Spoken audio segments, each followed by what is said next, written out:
Lightspeed has $2 billion of committed capital under management. They're based in Silicon Valley, and they've successfully invested in companies like Blue Nile, Brocade, as well as Sienna. These are well-known names. Well, Jeremy joins us now live from San Francisco. Jeremy, good to see you.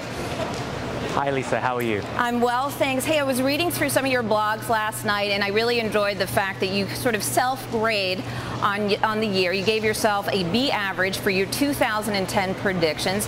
So let's go over very quickly, what trend did you ace in terms of internet commerce, and why you gave yourself a C+ for social gaming? That was the lowest grade you gave yourself.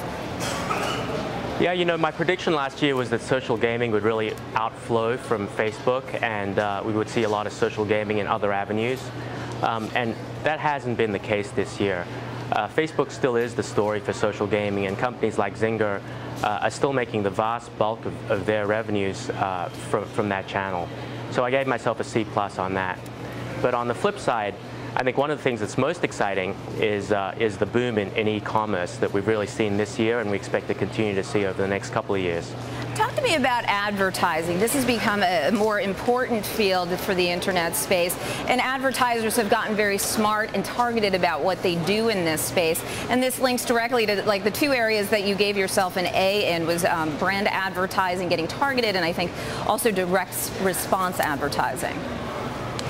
Yeah, that's right. Brand advertisers were big on the internet in the first boom, but I think there was a lot more hype to their spending at that time than there was reality.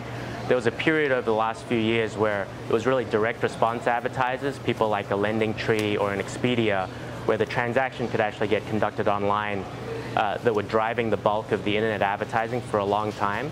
But I think the brand advertisers are starting to realize that there are ways to measure the impact of their advertising budgets online, and whether that be a P&G, or whether that be a Walmart, or whether that be a McDonald's or a Coke, where the transaction doesn't happen online, they can start measuring the impact of those ads in the real world, and they're starting to increase their budgets substantially. And I think there's a lot of opportunity in that over the next couple of years. Well, that's a good point. This is a good point to actually talk about trends for 2011. What do you see really developing in 2011? Some of it is going to be sort of an expansion of what you saw in 2010, but there are also some new trends out there. Yeah, I think one of the most interesting trends is in e-commerce.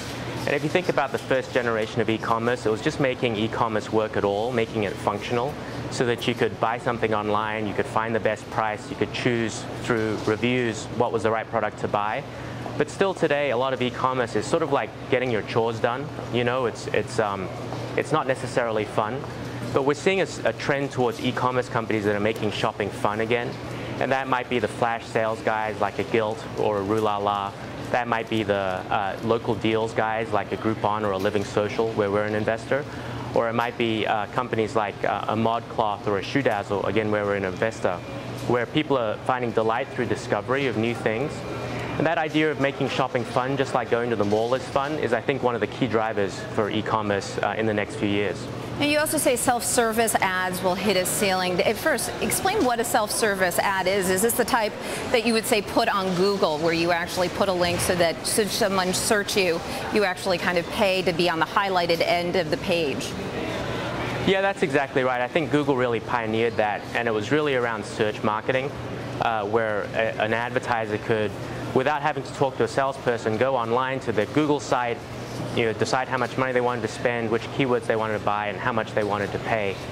We're starting to see that come to the display ad world as well, so the banner ads that we see through most of the internet, other than the search engines.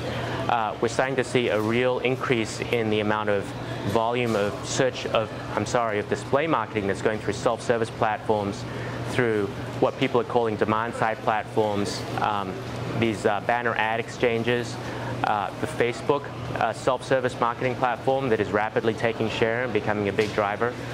So I think all of these things are really going to expand, and it's going to be very helpful to people who are doing direct response advertising online.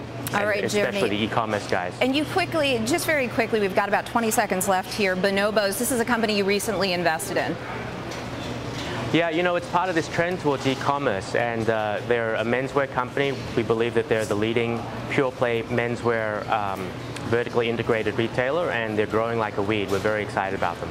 All right, they sell a lot here in Manhattan, right? Bonobos.com. Check it out. We've got a couple more days before the holidays, and if folks would like to get 20% off, they should use Secret Handshake at the checkout and get 20% off through the holidays. Secret Handshake. Okay, also giving us some tips there for e-commerce shopping. Thanks so much. That was Liew joining us from Lightspeed Venture.